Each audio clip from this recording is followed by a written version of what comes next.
बिस्मिल्लाहिर्रहमानिर्रहीम। बगैर किसी ताखीर के मैं दावत देता हूँ अजीज़म अबू उबैदा सल्लमहु को कि वो आए और अपने ख्यालात से हम सबको मुस्तफ़ीज़ फरमाए।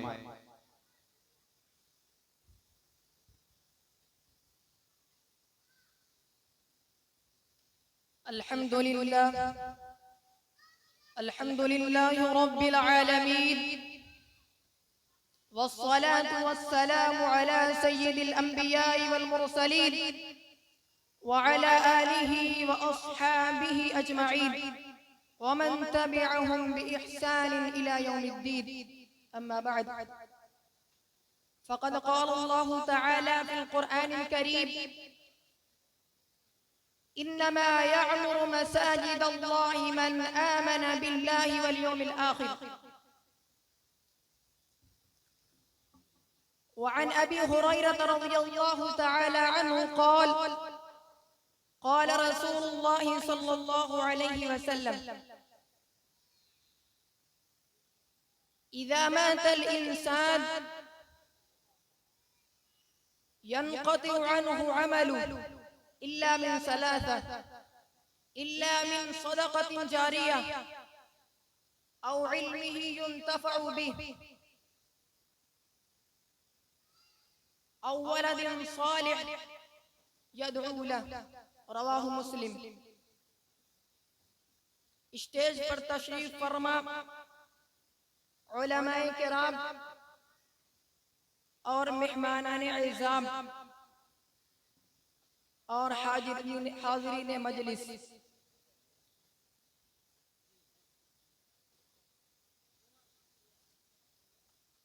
मैं अल्लाह रब्बुल इज़्ज़त का शुक्र अदा करता हूँ कि उसने मुझे आप हजरात के सामने कुछ बातें अर्ज करने की तौफीक इनायत फरमाई। मुहतरम सामिईन, आज का ये इजलास और ये प्रोग्राम अल्लाह रब्बुल इज़्ज़त के घर यानी मस्जिद की माली ताउन के सिलसिले में रखा गया है। इस इजलास के अंदर मैं आप हजरात के सामने इस बात को और इस हकीकत को वाज़े करना चाहता हूँ कि इस्लाम के अंदर हमारे मजहब में हमारे दीन में मस्जिद का मकाम व मर्तबा क्या है, मस्जिद की हैसियत क्या है। क्योंकि जब आदमी को किसी चीज का मकाम व मर्तबा, उसकी हैसियत, उसका दर्जा मालूम होता है तो उसी के बकद्र उसके लिए वो ताउन करता है, उसके लिए जान माल और तन मन धन सब कुछ लगा देता है। मुहतरम सामिईन, मस्जिद ये अल्लाह अहकमुल हाकिमीन खुदाए जुल जलाल खालिक कौनो मका मालिक अर्श अजीम का घर है। मस्जिद ये अल्लाह ताला की इबादत की जगह है। मस्जिद ये वो मकाम है जहाँ पर बंदा अपने खालिक व मालिक और अपने अल्लाह के सामने राज़ो नियाज करता है और अपनी दुनियावी, मिल्ली, समाजी हर तरीके की जरूरत को अपने रब के सामने पेश करता है। मस्जिद ये ऐसी अजीम जगह है जहाँ से भाईचारगी, उखुवत, मोहब्बत, प्यार हर चीज की तालीम मिलती है। मस्जिद ये वो मकाम है जहाँ से हमें इज्तिमाइयत और इत्तेफाकियत की नज़ीर मिलती है। मस्जिद वो जगह है जहाँ से हमें इत्तेफाक और इत्तेहाद की तालीम मिलती है। मस्जिद वो मकाम है जहाँ हम अपने खालिक और अपने मालिक के सामने सर मसजूद होते हैं। मस्जिद वो जगह है जहाँ हम अल्लाह रब्बुल इज़्ज़त की इबादत करते हैं। मस्जिद वो मकाम है जहाँ हम अपने खालिक, अपने मालिक और अपने रब के सामने हर तरीके की जरूरत, हर तरीके की हाजत को पेश करते हैं। नबी करीम सल्लल्लाहु अलैहि वसल्लम ने इरशाद फरमाया है मन बना लिल्लाहि मस्जिदा बनल्लाहु लहु बैतन फिल जन्नह, कि जो शख्स अल्लाह रब्बुल इज्जत के लिए मस्जिद बनाता है तो अल्लाह ताला उसके लिए जन्नत में एक घर बनाता है। इस हदीस के अंदर मस्जिदन का लफ्ज, इसके अंदर जो तनवीन तनकीर कहलाती है, इसका मतलब यह है कि आदमी छोटी से छोटी मस्जिद बनाएगा तो उसके लिए भी अल्लाह रब्बुल इज्जत क़यामत के दिन अल्लाह रब्बुल इज्जत जन्नत में घर बनाएगा। चुनांचे हदीस के अंदर आता है कि अगर आदमी कता परिंदे के बकदर भी मस्जिद बनाएगा तब भी अल्लाह रब्बुल इज्जत जन्नत के अंदर उसका मकाम और उसके लिए महल और उसके लिए घर तैयार करेगा। खुतबे के अंदर जो मैंने आयत पढ़ी है, इसके अंदर अल्लाह रब्बुल इज्जत इरशाद फरमाता है, इन्नमा यअमुरु मसाजिद अल्लाह मन आमन बिल्लाहि वल यौमिल आखिर, कि अल्लाह की मस्जिद को सिर्फ और सिर्फ वही लोग तामीर करते हैं जो अल्लाह पर और आखिरत के दिन पर ईमान लाते हैं। इससे ये मालूम होता है कि अगर हम मस्जिद तामीर कर रहे हैं, अगर हम मस्जिद में जान के एतबार से या माल के एतबार से या किसी और तरीके से ताउन कर रहे हैं तो ये हमारे मोमिन होने और हमारे साहिब ईमान होने की अलामत और दलील है। क्योंकि अल्लाह रब्बुल इज्जत ने फरमाया, इन्नमा यअमुरु मसाजिद अल्लाह मन आमन बिल्लाहि वल यौमिल आखिर।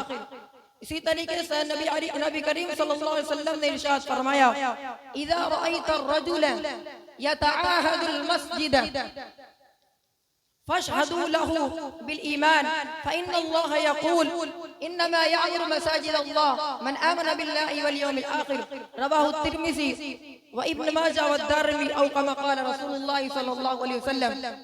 नबी करीम सल्लल्लाहु अलैहि वसल्लम ने इरशाद फरमाया कि जिस आदमी को तुम देखो कि वो अल्लाह की मस्जिद तामीर कर रहा है, तुम तो उसके लिए उसके ईमान, उसके मोमिन होने, उसके ईमान की गवाही दो। क्यों? इसलिए कि अल्लाह रब्बुल इज्जत ने कुरान करीम के अंदर इरशाद फरमाया है, इन्नमा यअमुरु मसाजिद अल्लाह मन आमन बिल्लाहि वल यौमिल आखिर।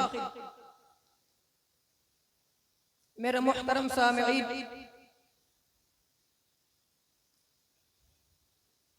मस्जिद जब हम तामीर करेंगे तो इससे हमें क्या मिलेगा, इससे हमें क्या फायदा होगा, इससे हमारी क्या गरज वाबस्ता है, इसके बनाने में हमारा क्या मकसद है।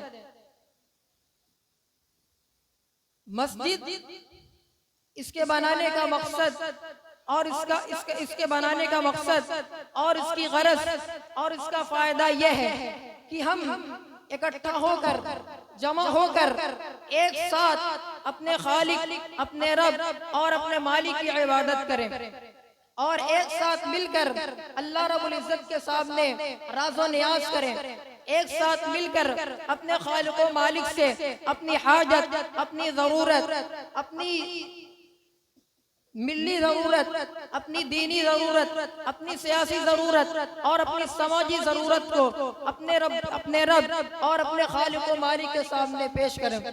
इसी गरज के लिए मस्जिद बनाई जाती है।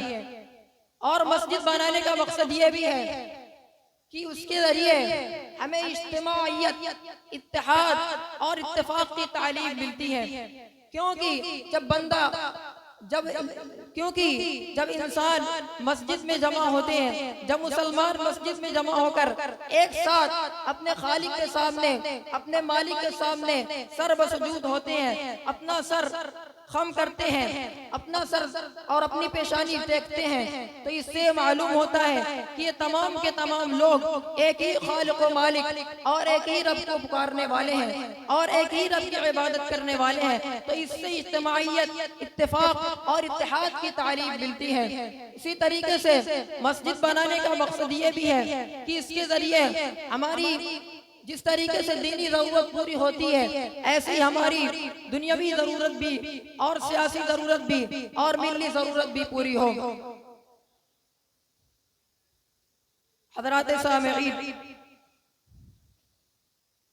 मस्जिद बनाने से जिस तरीके से हमें ये फायदा मिलता है कि अल्लाह रब्बुल इज्जत जन्नत के अंदर हमारे लिए घर बनाता है, इसी तरीके से मैंने खुतबे के अंदर जो हदीस पढ़ी उसमें आप अलैहिस्सलातु वस्सलाम ने इरशाद फरमाया है कि जब इंसान मर जाता है तो उसके तमाम अमल खत्म हो जाते हैं, तमाम अमल गारत हो जाते हैं और वो न कोई दीनी काम कर सकता है, न कोई दुनियावी काम कर सकता है, न किसी की खिदमत कर सकता है, न किसी की मदद कर सकता है। लेकिन सिर्फ और सिर्फ 3 चीजें ऐसी हैं जो मरने के बाद भी जारी रहती है।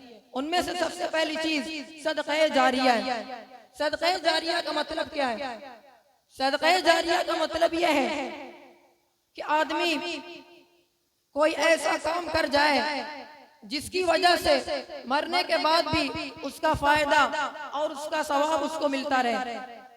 मसलन मदरसा बनवा दे, मस्जिद बनवा दे, कुआं खुदवा दे, इसी तरीके से नल लगवा दे वगैरह। तो उसमें से एक मस्जिद भी आती है। तो जब हम मस्जिद अल्लाह के लिए बनाएंगे तो हमारे मरने के बाद ये मस्जिद हमारे लिए सदक़े जारिया बनेगी और हमारे लिए सवाब का बाइस होगी। क्योंकि हमारे पास जो इस दुनिया के अंदर माल और दौलत, साजो सामान और असबाब हैं, जब तक हम इस दुनिया के अंदर मौजूद हैं तब तक तो हम इससे नफा उठा सकते हैं, इससे फायदा उठा सकते हैं। जैसे ही हम इस दुनिया से कूच कर जाएंगे, जैसे ही हम इस दुनिया से दार आखिरत की जानिब मुंतकिल हो जाएंगे तो न ये माल हमें काम देगा, न ये असबाब हमें काम देंगे, न ये साजो सामान हमें काम देंगे, न ये मालो दौलत हमें काम आएगी। सिर्फ और सिर्फ हमारे काम वही चीज आएगी जिसको हमने आगे भेजा हो। उनमें से सदक़े जारिया भी है। अल्लाह रब्बुल इज्जत कुरान करीम के अंदर फरमाता है वमा तुक़द्दिमू लिअन्फुसिकुम मिन खैरिन तजिदूहु इंदल्लाह, कि जो कुछ भी तुम अपने लिए आगे भेजोगे तो उसको अल्लाह रब्बुल इज्जत के पास पाओगे। इसलिए अगर हम अल्लाह ताला के लिए मस्जिद बनाएंगे तो इसका सवाब हम मरने के बाद भी पाएंगे। और दुनिया के अंदर जितने भी मालो दौलत, साजो सामान है, इसका हमें कोई फायदा नहीं होगा। जब तक हम इस दुनिया के अंदर मौजूद हैं तब तक तो हम इससे फायदा उठा सकते हैं। जैसे ही हमारी मौत हो जाएगी, हम इस दुनिया से दार आखिरत और दार जज़ा की जानिब मुंतकिल हो जाएंगे तो हम इससे ज़र्रा बराबर भी फायदा नहीं उठा सकते। सिर्फ और सिर्फ इससे हमारी औलाद, हमारे बाल बच्चे और दीगर अहबाब फायदा उठा सकते हैं, लेकिन हम इससे ज़र्रा बराबर भी फायदा नहीं उठा सकते। हम सिर्फ और सिर्फ उसी चीज से मरने के बाद फायदा उठा सकते हैं जिसको हमने पहले से भेज रखा हो या फिर हमने सदक़े जारिया आगे भेज रखा हो। तो उन सदक़े जारिया में से एक मस्जिद बनाना भी ये भी सदक़े जारिया है। इसलिए नबी करीम सल्लल्लाहु अलैहि वसल्लम ने इरशाद फरमाया कि इंसान जब मर जाता है तो सिर्फ और सिर्फ 3 चीजें उसके लिए बाकी रहती हैं, जिनमें से एक सदक़े जारिया यानी मस्जिद मदरसा वगैरह बनाना है। और दूसरी हदीस के अंदर नबी करीम सल्लल्लाहु अलैहि वसल्लम ने इरशाद फरमाया कि जब आदमी मस्जिद बनाता है तो अल्लाह ताला उसके लिए जन्नत में एक घर बनाते हैं। मस्जिद बनाने के लिए ये कोई जरूरी नहीं है कि हम असर नौ मस्जिद तामीर करें या फिर पूरी मस्जिद तामीर करें, बल्कि हदीस के अंदर आता है कि अगर छोटी से छोटी भी अपने सजदा करने की जगह या आधी मस्जिद बना दें या चौथाई मस्जिद बना दें या छोटे परिंदे के बकदर, घोंसले के बकदर भी अगर हम मस्जिद तामीर करेंगे तो उससे भी अल्लाह रब्बुल इज्जत उसके बदले में हमारे लिए जन्नत में घर बनाएगा। और अल्लाह ताला हमारे लिए जन्नत में कैसा घर बनाएगा?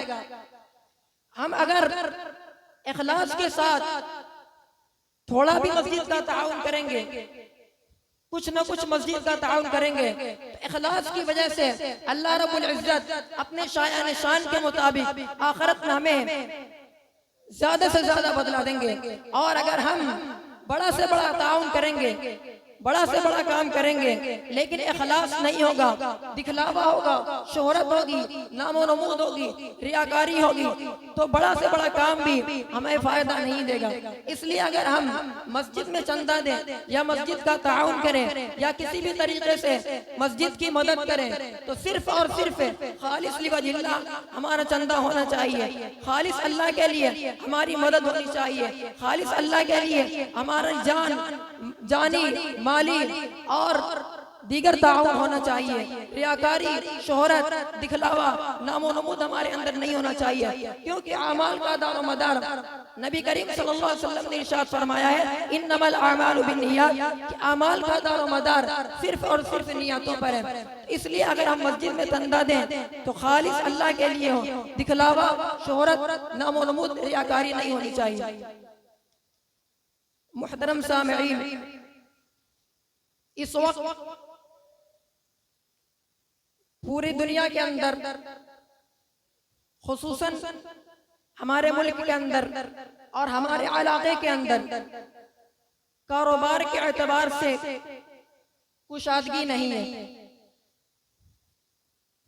कारोबार दुरुस्त तरीके से नहीं चल रहे, लेकिन इसका मतलब ये नहीं है कि हम अल्लाह के लिए ताउन करने के सिलसिले में अपने आप को अपने एतबार से पीछे हट जाए, क्योंकि जो कुछ हम अल्लाह रब्बुल इज्जत के लिए आगे भेजेंगे, अपने लिए जो कुछ सदका करेंगे, तो उसको हम अल्लाह के यहाँ पाएंगे। और जो कुछ माल हमारा इस दुनिया के अंदर होगा, तो हम मरने के बाद उससे जरा भी फायदा नहीं उठा सकते। और कुरान करीम के अंदर अल्लाह रब्बुल इज्जत ने मुत्तकियों की पहचान और अलामत तो ये बताई है, अल्लज़ीना युनफ़िक़ून फ़िस्सर्रा वद्दर्रा, कि मुत्तकी हजरात वो हैं जो तंगदस्ती में भी खर्च करते हैं, कुशादगी में भी खर्च करते हैं। तो हमारे लिए हम ये न देखें कि हमारे मुआशरे का, हमारे इलाके का कारोबार ठीक नहीं है, हम इस पर जरा भी तवज्जो न करें। हम खालिस अपनी नीयत दुरुस्त करें और सिर्फ अल्लाह रब्बुल इज्जत के लिए मस्जिद के सिलसिले में ताउन करें, क्योंकि अगर हमारी नीयत दुरुस्त होगी तो हमारा ये कारोबार हमें कोई नुकसान नहीं पहुंचाएगा। क्योंकि कुरान करीम के अंदर अल्लाह रब्बुल इज्जत फरमाते हैं, ला इन शकरतुम लअज़ीदन्नकुम व ला इन कफरतुम इन अज़ाबी लशदीद, कि अगर तुम अल्लाह ताला का शुक्र अदा करोगे तो अल्लाह ताला तुम्हारी नेमतों में इजाफा करेगा। तो अगर हम मस्जिद के लिए ताउन करेंगे तो इंशाअल्लाह हमारे कारोबार के अंदर भी तरक्की होगी और हमारा दीनी भी फायदा होगा, दुनियावी भी फायदा होगा, हर तरीके का फायदा होगा। इसलिए हम खालिस अल्लाह के लिए नियत करते हुए मस्जिद का ताउन करें। मैं इन्हीं चंद बातों पर अपनी तकरीर खत्म करता हूँ। व आखिरु दअवाना अनिल हम्दुलिल्लाहि रब्बिल आलमीन।